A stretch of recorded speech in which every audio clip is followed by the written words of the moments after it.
Back in the day of the PS2 and OG Xbox, Destroy All Humans 2 slapped. Hell, it still slaps harder than most modern AAA games, but that era has long since passed, and this game has simply faded from memory. Ha!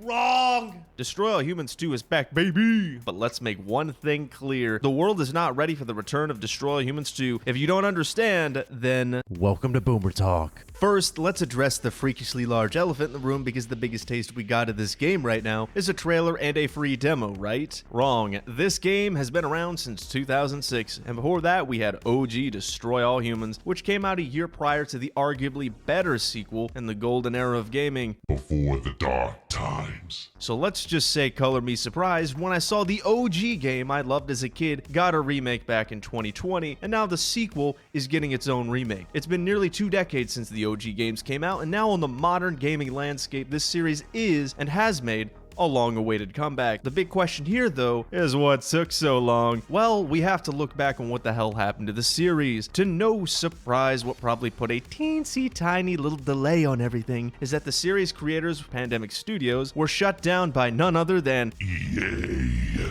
Because, you know, shutting down studios and killing good ideas is just sort of their thing. To add insult to injury here, even though the original and its sequel were fantastic, 2 puzzling choices were made, which led to the series dying off. A Wii game called Big Willy Unleashed was released as a spin-off, and a not-so-well-received sequel game called Path of the Furon was released exclusively for the Xbox 360, with the PS3 version being cancelled due to development issues, which sounds like code for Pandemic trying to tell us something back then. So what's the deal with this remake? Why is the world not ready for the return of this behemoth? Well, there are 3 reasons why. The game is stupid fun. Now, I know us gamers don't like to have fun. In fact, we enjoy soul-crushing misery that makes us want to spike our controllers into the earth and snap our keyboards in two. But having played the remake demo on Steam, I gotta say this game has the exact essence of the 2006 version, and it's extra spicy. The original version was already arguably a near-perfect game that significantly improved the fun factor over the first title, on top of just being goofy as hell, following a story that is completely silly with some of the most off-the-wall dialogue you'll hear in most games. Well,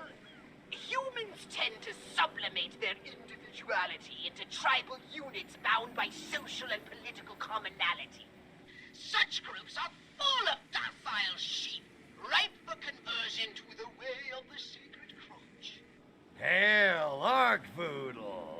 What makes the remake so cool in this aspect is that the original vision of the series is still present in all its glory. In the game, you play as Crypto Spiridium 138, the violent sequel clone to 137 from the first game, which, if you haven't played the remake of that OG title, go play it. It's fantastic. As Crypto 138, a fresh clone with an enhancement we know only as the Package, we face off against the KGB in a world-spanning adventure that is a parody of the 1970s while simultaneously trying to keep our little green protagonist's iron fist around humanity. I am not green. Without being overly detailed, the story is simple but engaging with the core game experience, never taking itself seriously, which means we as the player get to focus on just having fun. And of course, this game is chaotic. At any moment we can go from body snatching a poor hippie after forcing everyone, including vehicles, to get groovy, then go into battle against the US Army, then 2 seconds later jump into our flying saucer and rain some hellfire from above, or we can abduct some helpless cops while they're trying to enjoy their donuts. Or we can appease the great Archvoodle and spread his good word to the primitive humans of Earth. Or we can go full Tony Hawk Pro Skater mode and glide around in our hover boots. The chaos of the game is handled seamlessly, and there aren't any games I can think of where you can just go from body snatching humans to leveling entire cities all within the span of a few seconds. And lastly, this game is original. Yes, you heard correctly, it's original.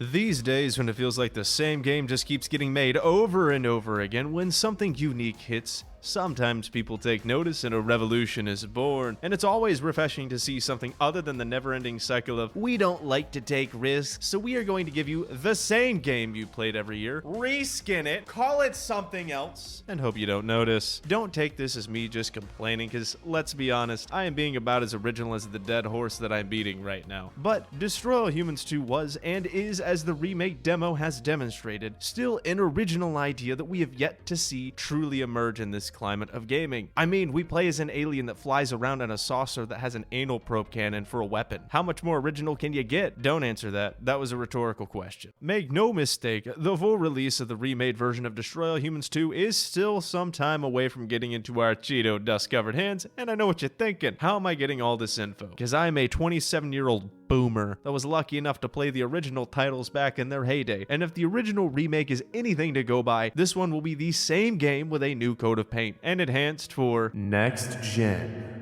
The OG games were stupid fun, chaotic and original in an era dominated by first-person shooters and open-world titles that vastly overshadowed this series. The world is not ready solely because of this alone, but because it's rare for a AAA game to come out and just be a game that exists solely for the purpose of being fun without any strings attached. I truly hope with this new remake coming out that it gets the love it truly deserves, and that we get a true sequel and not some Wii spinoff and then a shitty Xbox exclusive that is generally disliked. Only time will tell what will happen to this series, and I highly recommend playing the first game's remake while we wait for the second one. Trust me, you won't regret it.